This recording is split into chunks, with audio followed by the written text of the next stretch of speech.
Merci pour cette introduction. Merci beaucoup pour l'invitation. Moi, je suis absolument enchantée de pouvoir partager avec vous mes expériences et de peut-être pouvoir faire des ponts aussi entre la France et la Wallonie. Alors, on m'a donné comme angle de prendre de la hauteur, sur les enjeux liés à l'eau. Comme ça a été dit, c'est vrai que j'ai une expérience à la fois académique, politique et on va dire d'entreprise publique, le service public de l'eau à Paris que nous avons remunicipalisé. Et puis cette dernière alliance onusienne pour laquelle je travaille, qui est un partenariat entre opérateurs publics pour améliorer l'accès à l'eau et l'assainissement dans le monde via des renforcements des capacités des services. Donc en fait, toujours avec cette dimension service public et opérateur d'eau. Alors, en fait, je me rends compte que je n'ai pas l'heure. Ah si, j'ai l'heure dessus, ça va. Parce que j'essaye, pour essayer de cadrer un peu avec ce qui m'était dit. Alors, bon, moi, Ah ben, il a bougé. L'agriculture a bougé. Mais il faut réconcilier l'eau et l'agriculture. J'espère que le reste des slides n'a pas trop bougé.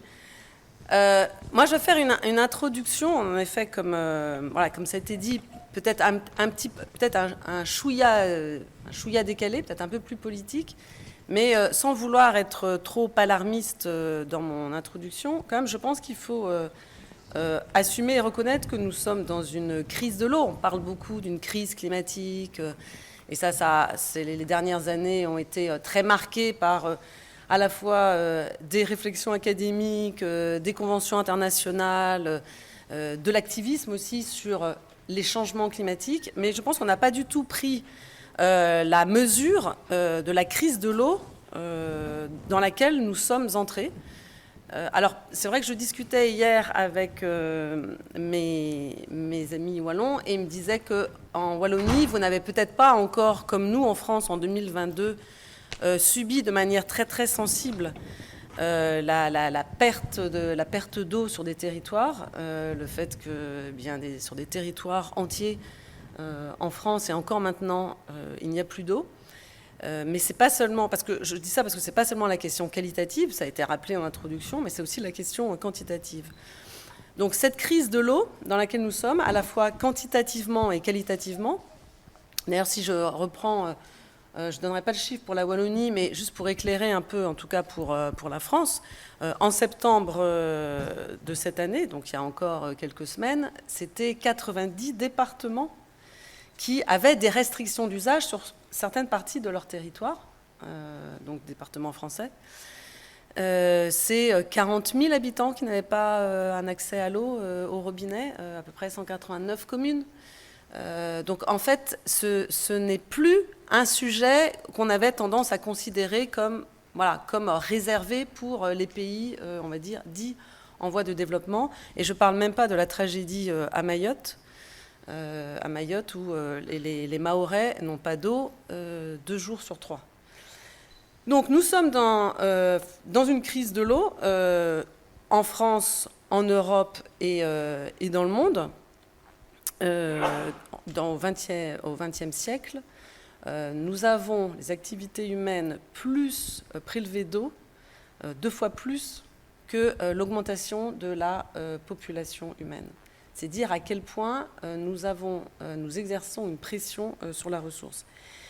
Et je voudrais vous montrer, peut-être que vous le connaissez, ce graphe-là.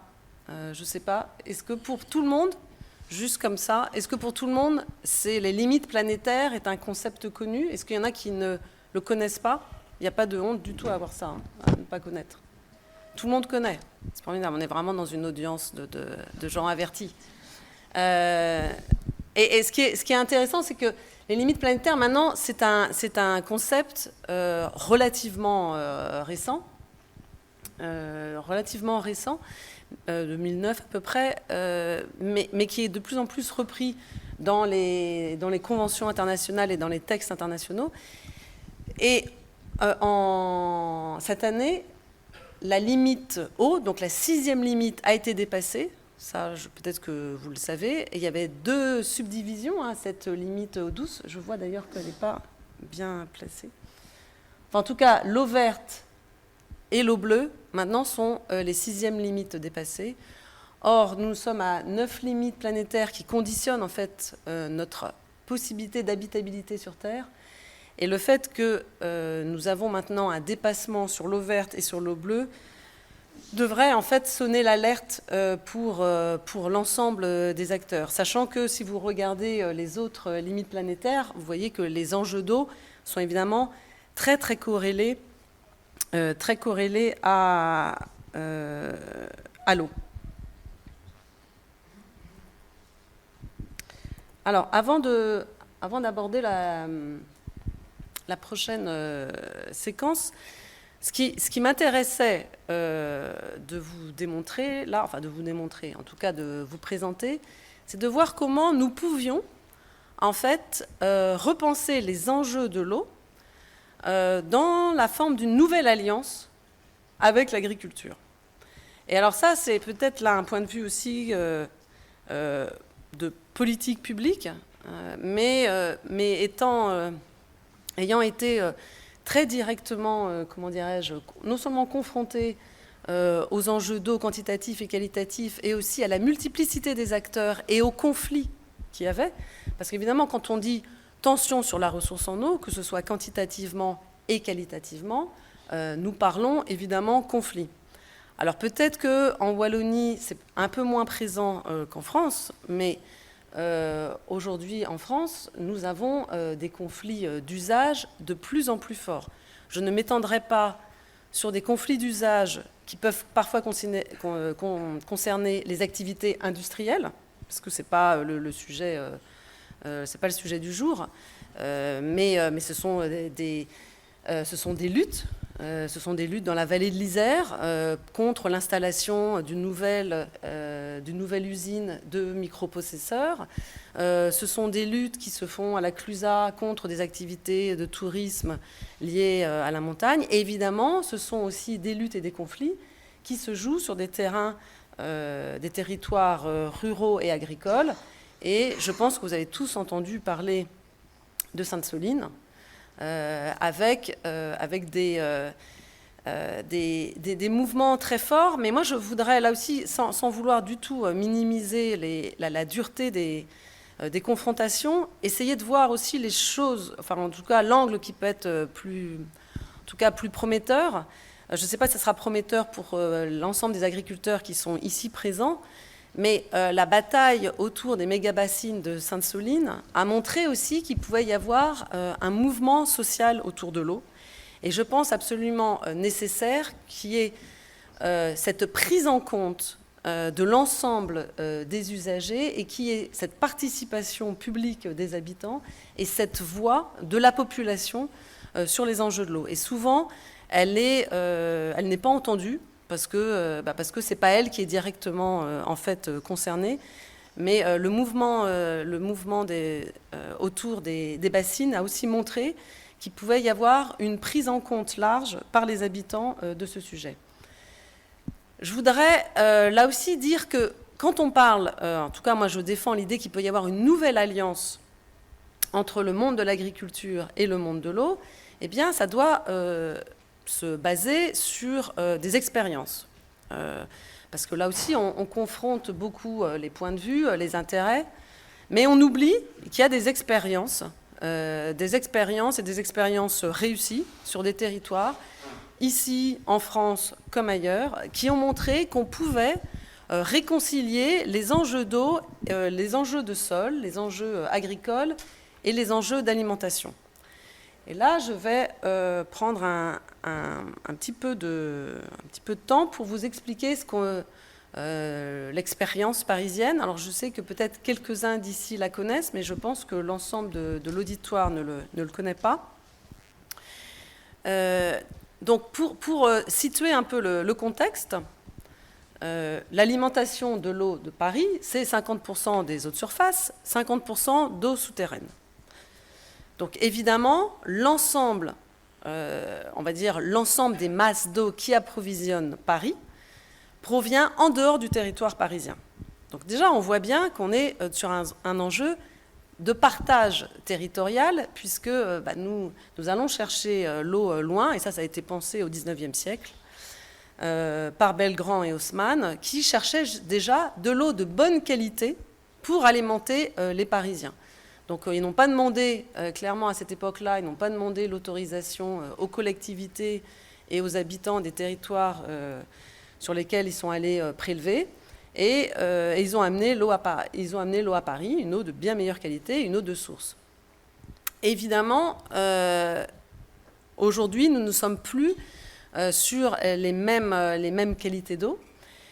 Et nous avons, notamment pour les eaux souterraines, une pression de pollution agricole extrêmement forte. Bon, ça, je pense que je ne vais pas vous faire tout un live là-dessus. Vous savez quel type, à peu près, d'intrants chimiques nous pouvons mettre dans l'agriculture conventionnelle. Rappelez que d'ailleurs sur beaucoup des territoires qui alimentent Paris en eau, c'est la Beauce.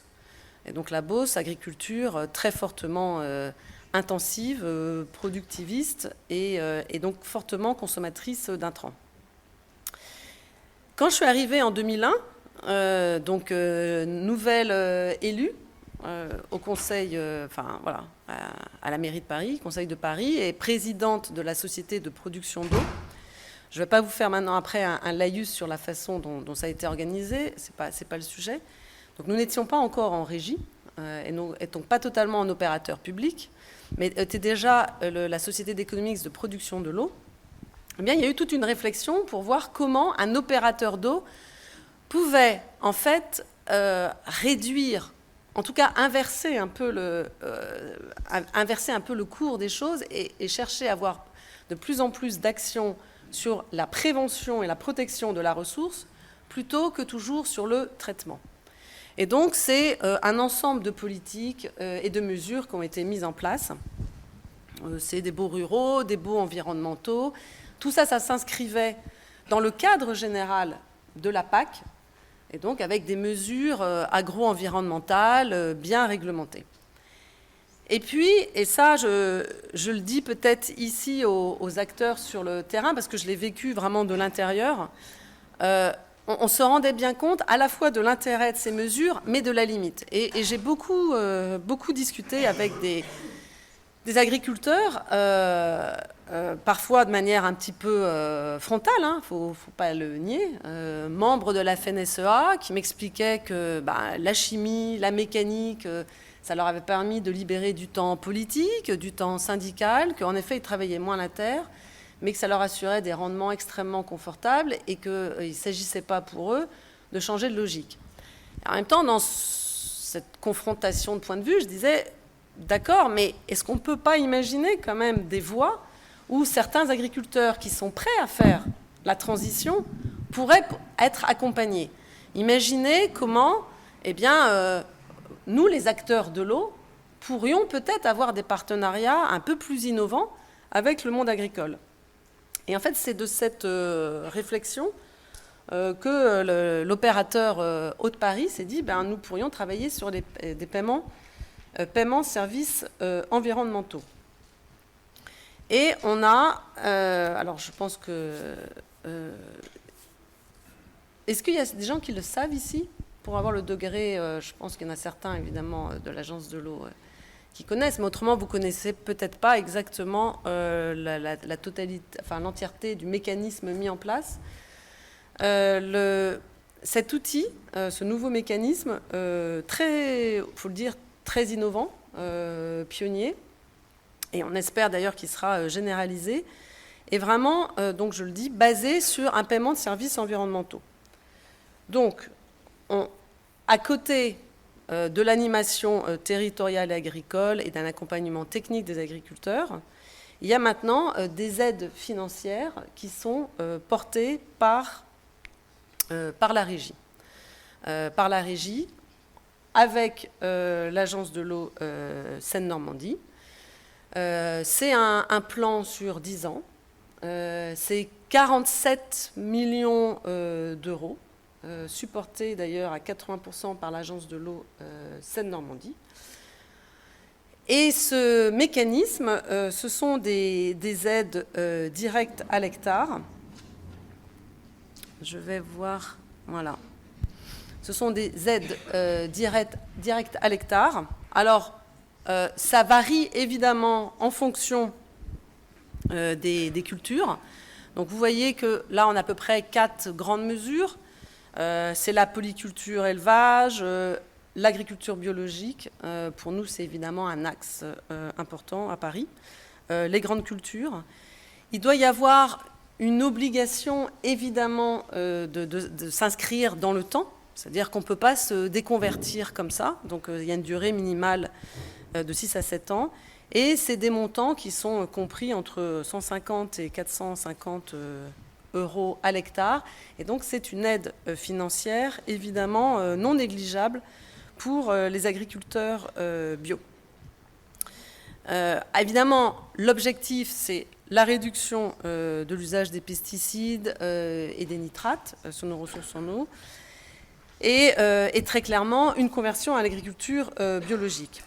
Si je vous montre un peu le périmètre, alors je ne sais pas là si c'est assez visible pour vous, mais là vous voyez donc c'est là où je peux utiliser ça en fait. Oui, il y a un petit pointeur effectivement.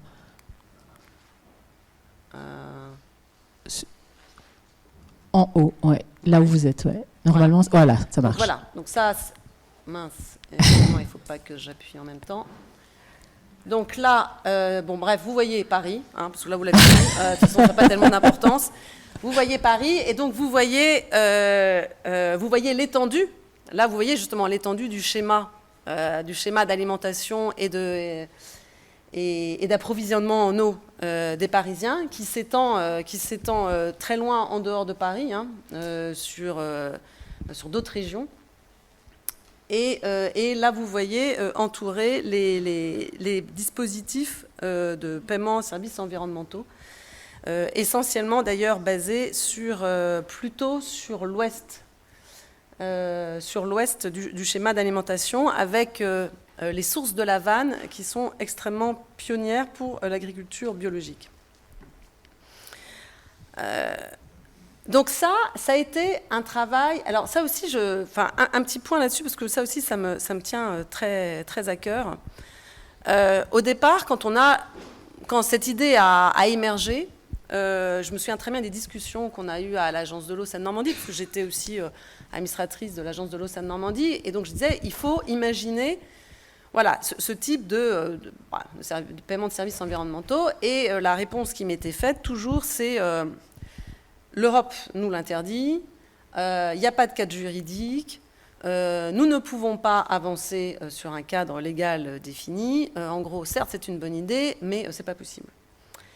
Et pourquoi je dis ça ?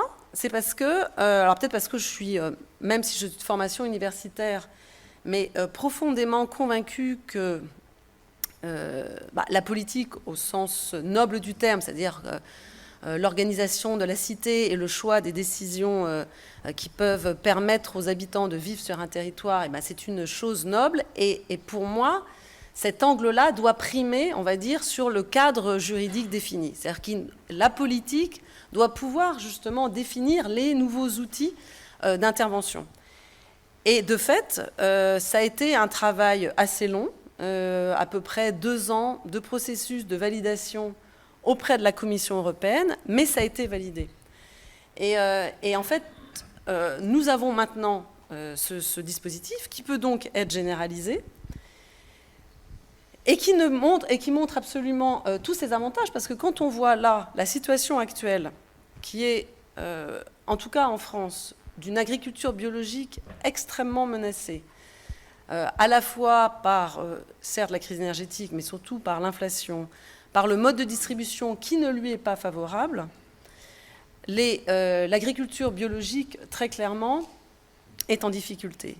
Et d'avoir ce dispositif, en dehors des dispositifs PAC, permet à un opérateur d'eau, avec une agence de l'eau et une collectivité parisienne, de pouvoir encore soutenir des agriculteurs qui sont passés en agriculture biologique et qui continuent d'œuvrer pour un changement de pratique agricole. Un petit zoom en termes de résultats sur la vallée de la Vanne.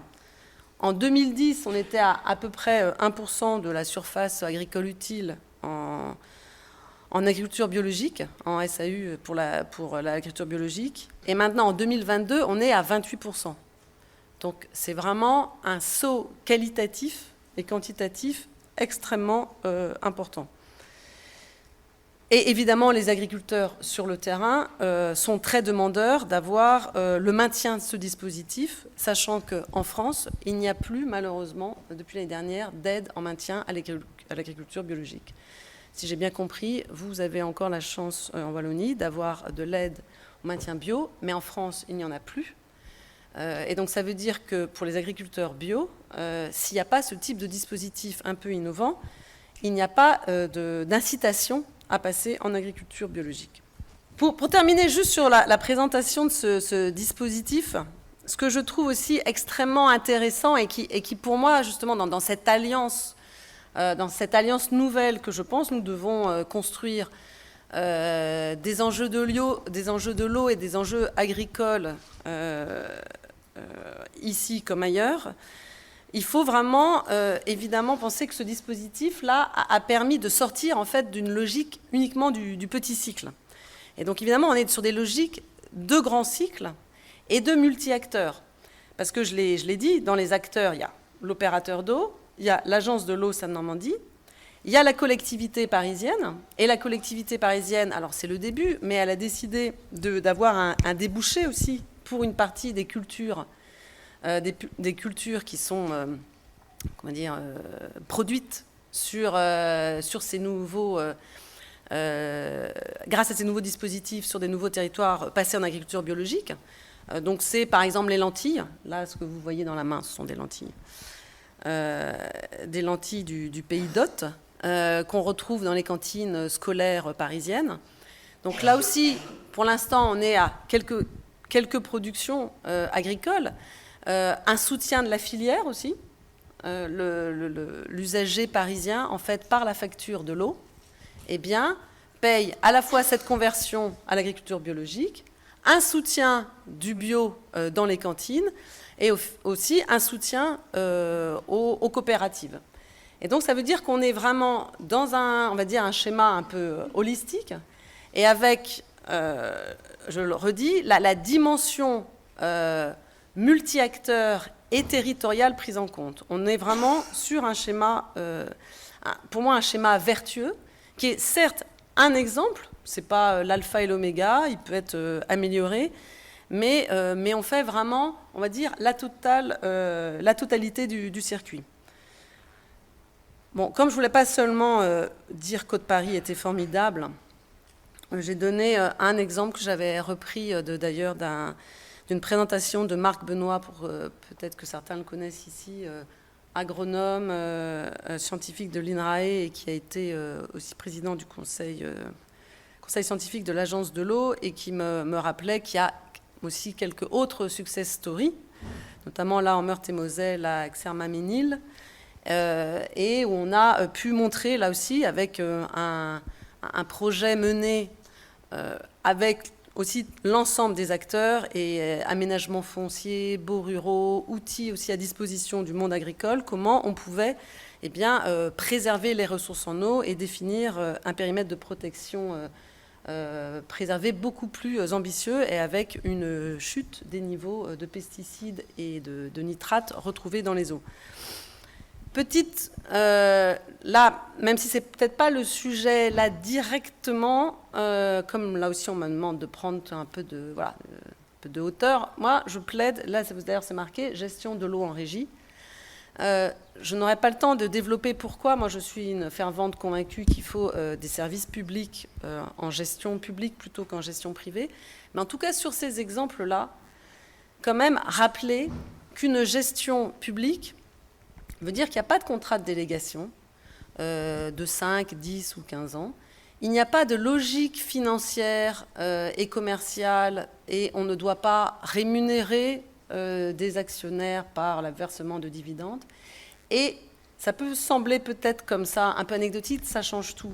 Ça change tout sur l'équilibre économique et ça change tout aussi sur les orientations. Parce que très clairement, quand Haute-Paris décide d'avoir de l'animation agricole et de l'animation territoriale, donc de l'emploi payée, là je le redis, par la facture de l'usager parisien sur des territoires en dehors de Paris.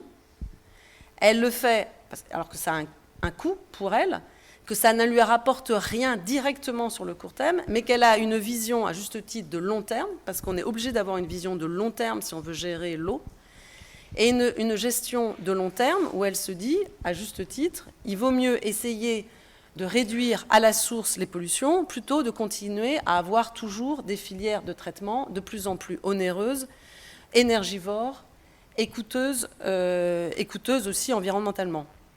Donc cette gestion publique, avec des orientations publiques et une gouvernance publique, permet aussi d'avoir, à mon avis, de l'innovation en termes de politique menée avec le monde agricole. Donc là pour terminer cette séquence sur ces modèles, comment dirais-je, ces modèles vertueux, bon, un schéma, mais vous l'avez compris, il vaut mieux du préventif plutôt que du curatif, et que même, là aussi, si on se situe évidemment sur un temps un peu plus long que les quelques années d'un contrat, eh bien, il y a un retour sur investissement, évidemment, avoir des paiements pour services environnementaux plutôt que des grosses filières de traitement de la ressource. Alors, eau, agriculture, une nouvelle alliance. Donc ça, voilà, je vous l'ai dit en vous donnant un des exemples. C'est vrai que c'est un cheval un des chevaux de bataille que j'ai, parce que trop souvent, il y a une volonté de caricaturer peut-être à la fois, on va dire, les acteurs du monde de l'eau, les acteurs écologistes, les acteurs de l'agriculture biologique, en étant les adversaires de l'agriculture. Et je pense vraiment foncièrement, intimement, que c'est exactement l'inverse. Exactement l'inverse. Je pense que nous avons, au contraire, tout intérêt à construire et à montrer qu'une alliance est possible et à sortir de ce territoire et de ces conflits de plus en plus présents. Parce que de fait, ils sont de plus en plus présents. Ce sont des biens communs. L'eau, les sols sont des biens communs. D'ailleurs, dans mon petit ouvrage, je voulais relire ce qu'en France, dans la directive, dans la loi eau, nous avions écrit, donc la loi eau de 1992, qui en fait planifie un peu les grandes politiques de l'eau en France. Le premier article dit « L'eau fait partie du patrimoine commun de la nation. Sa protection, sa mise en valeur et le développement de la ressource utilisable dans le respect des équilibres naturels sont d'intérêt général. L'usage de l'eau appartient à tous dans le cadre des lois et règlements, ainsi que des droits antérieurement établis. » Donc nous pourrions en fait tous nous mettre d'accord sur le fait que, en effet, l'eau comme le sol sont des patrimoines communs de la nation, sont des biens communs que nous avons à partager. Et si je parlais d'une crise de l'eau, en préalable, je pense, et vous le savez très bien, qu'il y a évidemment une crise aussi forte dans le monde agricole. Je vais pas rappeler les chiffres peut-être qui concernent en plus peut-être plus le territoire français, mais le niveau de suicide, de fermes qui ne retrouvent pas repreneurs, les phénomènes de concentration, du coup. Moi, je viens de Bretagne. Et je vois le paysage agricole qui a changé en Bretagne. Je vois plutôt des fermes-usines, mais de moins en moins de prairies avec des petits troupeaux bovins. Et donc le monde agricole est en crise. Et donc on ne peut pas considérer que ce système doit perdurer. On ne peut pas se satisfaire d'un statu quo. À la limite, il fonctionnerait très bien pour l'ensemble des agriculteurs. Nous pourrions en fait dire, au fond, gardons-le. Mais en fait, il n'est pas non plus intéressant pour les agriculteurs. Quand on parle, si je reprends un conflit dur là sur les méga-bassines en France, c'est 6% des irrigants. 6% des irrigants. Il y a à peu près 94% des agriculteurs qui, de toute façon, sont, on va dire, pour leur culture, ont de l'eau uniquement des précipitations. En fait, en gros, ils sont totalement dépendants des cycles d'eau naturels. Est-ce qu'on a intérêt à penser les enjeux d'eau pour ces 94% ou pour les 6% d'irrigants ? C'est ça, le vrai sujet.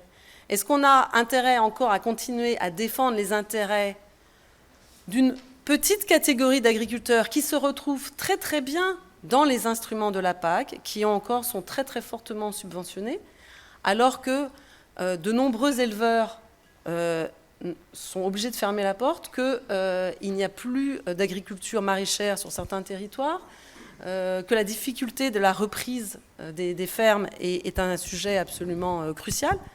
Donc cette alliance, en fait, est possible si nous avons, je pense, une stratégie aussi d'action commune. Et je pense que cette stratégie d'action commune, elle devrait pouvoir se faire à partir des exemples probants. Et on en a tous. On a tous des exemples qui illustrent, évidemment, je me suis plus intéressée à celui de Paris, mais on a des exemples probants qui montrent qu'il est possible, en fait, d'inverser la courbe, d'inverser la logique, d'avoir une approche plus écosystémique. Et on peut avoir une convergence des intérêts entre le monde agricole et le monde de l'eau. Si peut-être pour terminer, et pour peut-être sortir même un tout petit peu uniquement d'ailleurs du monde de l'eau et de l'agriculture, même si c'est évidemment un sujet qui traverse toutes les orientations et les politiques mises en place autour de l'eau. J'aurais plaidé sur le fait que l'eau n'est pas suffisamment considérée comme un enjeu politique. Et je le dis, quand je dis politique, moi je ne parle pas d'un enjeu partisan. Je ne parle même pas d'un enjeu idéologique, même si, là aussi, je pourrais dire beaucoup de choses sur ce qu'on appelle idéologie. L'idéologie, c'est un ensemble de valeurs et de convictions. Je ne pense pas que ça soit forcément un gros mot. Et je pense qu'en fait, nous avons tous, et ce qui est bien, une conscience des valeurs et des idées que nous voulons partager. Mais un enjeu politique au sens où il doit pouvoir définir les conditions d'habitabilité sur Terre pour l'ensemble des habitants. Je vois, j'ai encore la possibilité de parler. Oui, d'accord. D'un coup, Ça n'a rien. Hein? D'accord. Non, je vais terminer sur. Mais pour moi, c'est une question extrêmement importante. Parce que très souvent, l'eau, et moi je l'ai bien vu quand je suis arrivée en 2001, tout à fait ovni dans le monde de l'eau parisien. OVNI à bien des égards, femmes, jeunes et écolo. Donc c'est sûr que c'était assez peu compatible, on va dire, avec le monde de l'eau tel qu'il était, en tout cas, à Paris. Il a un peu bougé, mais c'est long. En fait, comment dirais-je, ce monde de l'eau a été, je pense, beaucoup trop préempté à la fois par une expertise très technique, voire par une forme de technocratie de l'eau. Où en fait on a perdu la dimension sensible. Et en France, c'est vraiment très parlant parce que la dimension sensible, c'est rappelé aux habitants, vraiment, à la population en 2022. La sécheresse 2022 a été une sorte de je dirais pas de traumatisme, peut-être pas exagéré, vu ce qui se passe à l'étranger, je pense qu'il faut quand même relativiser, mais en tout cas un choc. Je le redis, moi je viens de Bretagne, que les Bretons n'aient pas vu de pluie pendant 3 mois et qu'il fasse 40 degrés à Brest, c'est pas dans leur imaginaire, c'est pas possible en fait, qu'il ne pleuve plus en Bretagne. Et donc cette dimension sensible nous a rappelé d'abord notre extrême vulnérabilité même sur des territoires où nous pensons que l'eau fait partie en fait de nos activités au quotidien et que l'abondance, en fait, est de mise. En fait, il n'y a pas... C'est pour ça que j'ai commencé en disant, en fait, nous sommes dans une crise de l'eau. Le temps de l'abondance, je ne voudrais pas paraphraser quelqu'un, mais c'est vrai, est fini. Le temps de l'abondance est fini. Et c'est plus que la sobriété, c'est ça sur lequel justement je voudrais revenir, c'est plus que la question de la sobriété.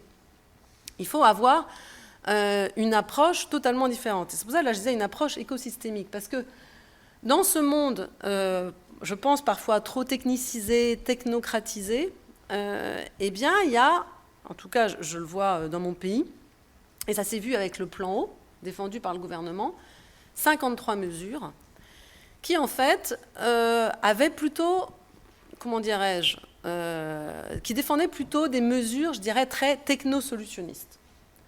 Ce technosolutionnisme qui est en gros cette idée que nous allons pouvoir s'en sortir eh bien, avec de nouvelles technologies. Alors c'est la réutilisation des eaux usées, c'est le dessalement, c'est des smart, je sais pas, des smart compteurs, des smart machins, enfin smart rien du tout, parce que en réalité ces outils d'ailleurs ont une empreinte énergétique et une empreinte eau. Vous connaissez l'empreinte eau, je pense, vous connaissez le concept de l'empreinte eau et d'eau virtuelle. Juste 3 chiffres, parce que je ne vous les ai pas donnés en amont, mais si on prend une empreinte eau, par exemple pour un jean, bon, c'est 10 000 litres. 1 kilo de bœuf, c'est 16 000 litres. Un ordinateur, là l'ordinateur que j'ai devant moi, pour l'ensemble de ses composants, c'est 100 000 litres d'eau, à peu près. Donc, en fait, 100 000 litres d'eau, là. Donc, l'eau, c'est pour ça que je dis que ce n'est pas seulement une question, évidemment, agricole, c'en est une forte, mais ce n'est pas une. L'eau est partout et nous en avons, évidemment, besoin pour l'ensemble de nos activités. Et donc, une approche technosolutionniste ne me semble pas du tout la bonne approche, parce que d'abord, ce n'est pas une approche territorialisée. C'est une approche de très court terme. Du coup, on est dans une politique de l'offre. En fait, on va chercher à avoir des ressources d'eau additionnelles. On dit, là, il manque de l'eau sur un territoire. Et donc, par exemple, pour reprendre le grand conflit d'eau actuellement en France sur les réserves de substitution, les méga-bassines, eh bien, nous allons construire des méga-bassines. Par exemple, typiquement. Là, ça, c'est typiquement une approche technosolutionniste. Alors, ce qui est intéressant, c'est que les méga-bassines, on peut le nommer comme ça, une maladaptation, c'est-à-dire que la méga-bassine, a priori, est censée fournir de l'eau, enfin, en tout cas, c'est comme ça que ceux qui l'ont conçu voudraient le défendre, fournir de l'eau aux agriculteurs irrigants qui en manquent l'été. En réalité, la méga-bassine va juste aggraver le problème, perturber le cycle de l'eau, aggraver la distribution et le partage de l'eau sur nos ressources. Donc c'est une maladaptation. Ça va même avoir des impacts plus négatifs que le but recherché. Hormis si je rajoute le fait qu'en plus ça pose des problèmes évidemment d'emprise sur le territoire, de perte de biodiversité, de pollution, d'eutrophisation, et qu'on le voit sur des territoires en dehors, par exemple des territoires espagnols ou californiens ailleurs dans le monde, les méga-bassines ne se remplissent plus. Sur des territoires qui sont sur forte pression hydraulique, votre méga-bassine, en été, à un moment, vous ne pouvez plus la remplir. Et je ne parle même pas du fait que, évidemment, c'est un partage inégal. Ça concerne seulement quelques agriculteurs et ce n'est pas la totalité des agriculteurs. Ce qui ne veut pas dire d'ailleurs qu'il ne faut pas avoir d'agriculture irriguée. D'ailleurs, comme ceux, d'ailleurs, même les grands opposants aux méga-bassines, ne sont pas contre l'agriculture irriguée. Là aussi, il ne faut pas schématiser et caricaturer. Il peut y avoir tout à fait une agriculture irriguée. Donc il ne s'agit pas d'être du tout contre l'irrigation de l'agriculture, de produits, d'aliments, enfin pas d'aliments, de culture. Il faut définir quel type de culture, sur quel territoire, avec quel mécanisme. Et ce qui est d'ailleurs intéressant pour les méga-bassines en France, et je terminerai là-dessus sur ce sujet pour ne pas être trop longue sur ce débat, mais qui n'est pas prêt de se terminer, parce que le tribunal administratif de Poitiers vient de donner raison un recours déposé par les associations environnementales. Et ce n'est pas si évident. Et a donné raison contre les, on va dire, les tenants des méga-bassines, mais contre l'État, en disant, eh bien, ces projets de méga-bassines, donc il en a visé 15, sont surdimensionnés, ne répondent pas aux enjeux de territoire et perturbent grandement les cycles de l'eau. Et ça, je pense que c'est intéressant, parce que là, on voit d'ailleurs, et de plus en plus dans les conflits qui émergent, et qui, je pense, seront de plus en plus forts sur l'eau, à la fois quantitatif et qualitatif, l'apparition du droit. Maintenant, il y a en gros, quand il n'y a plus la possibilité, en fait, de débattre et de décider, on va dire, dans un cadre politique défini, eh bien, il y a le recours au droit. Ce qui me semble à la fois une bonne chose, et c'est pour ça que j'ai voulu terminer là-dessus, et en même temps, comment dirais-je, j'ai une nuance, parce que je trouve ça bien, et il faut avoir en effet ce recours juridique. Maintenant, de plus en plus d'ailleurs de militants, d'activistes ou d'associations parlent de droit à la nature, veulent donner un droit au fleuve, un droit aux nappes, un droit à l'eau, et je pense que c'est une approche intéressante. Moi, je continue encore à défendre le fait qu'il doit y avoir une approche politique qui, en fait, n'a jamais été vraiment suffisamment portée, parce que dans cette approche politique, elle doit pouvoir mettre autour de la table l'ensemble des acteurs. C'est comme ça que je définis, moi, une politique de l'eau, c'est-à-dire que sous la tutelle d'une gouvernance publique, quelles sont les priorités que nous devons nous donner pour les usages en eau ? Quelles sont les activités que nous préserverons ou celles que nous diminuerons sur les territoires ? Comment faire converger, et je le redis notamment entre l'eau et l'agriculture, vraiment je sais que je vais beaucoup insister là-dessus, faire converger les intérêts, mais aussi ne pas avoir peur parfois de poser la divergence. Il y a des divergences d'intérêts, très clairement. Et pourquoi je défends l'alliance eau et agriculture ? Parce qu'en réalité, je pense que c'est là où il y a le plus de convergence d'intérêts. Parce que sur des territoires, par exemple, si je prends la vallée de l'Isère et la bataille autour de l'extension de ST Microelectronics pour des microprocesseurs, là, vous avez plus directement, on va dire, une confrontation d'usage. C'est quelle quantité d'eau va arriver dans les processus industriels et quelle quantité d'eau il va rester pour, d'abord, pour l'eau potable, pour des activités de tourisme et autres. Dans le monde agricole, mais ça vous le savez, il y a, et je pense que c'est ça la spécificité, en fait, beaucoup plus de consensus possible à trouver, parce que les cycles de l'eau, la réhabilitation des sols, une politique agricole ambitieuse peuvent tout à fait se concilier. Et donc, pourquoi je défends une approche politique des enjeux de l'eau ? Parce que avoir des dialogues territoriaux sur l'eau, et je pense que c'est ça que nous devrions avoir, non seulement retrouver une approche sensible et retrouver une approche territoriale de l'eau, c'est-à-dire imaginer des dialogues territoriaux sur les enjeux d'eau. Parce qu'en France, par exemple, la gouvernance théorique est parfaite. Nous avons des agences de l'eau et puis plein d'instances qui fonctionnent théoriquement très bien.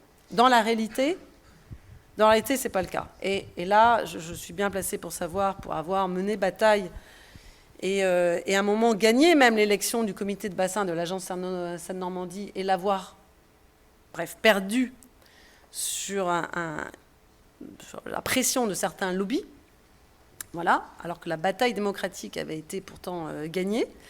Je suis bien placée pour savoir que si la gouvernance théorique est bonne, les lobbies sont puissants, la pression de certains acteurs économiques et de certains intérêts catégoriels sont très puissants. Donc il ne nous faut pas démanteler la gouvernance actuelle, il nous faut juste retrouver d'autres lieux, c'est pour ça que j'appelle ça des dialogues territoriaux, qui dépendront évidemment du contexte territorial, des acteurs, mais des lieux où nous pourrons parler d'eau. Et c'est pour ça que j'appelle ça une démocratie de l'eau renouvelée.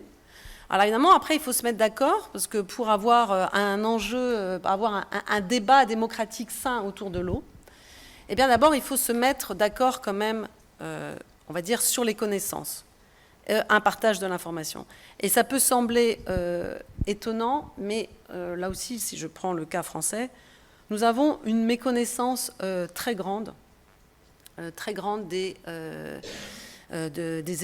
on va dire de l'état écologique de nos ressources en eau, de l'état quantitatif et qualitatif. Je ne vous ai pas mis un graphique, mais il datait de 2011, c'est-à-dire qu'il y a sur les fermetures de captage pour cause de pollution agricole.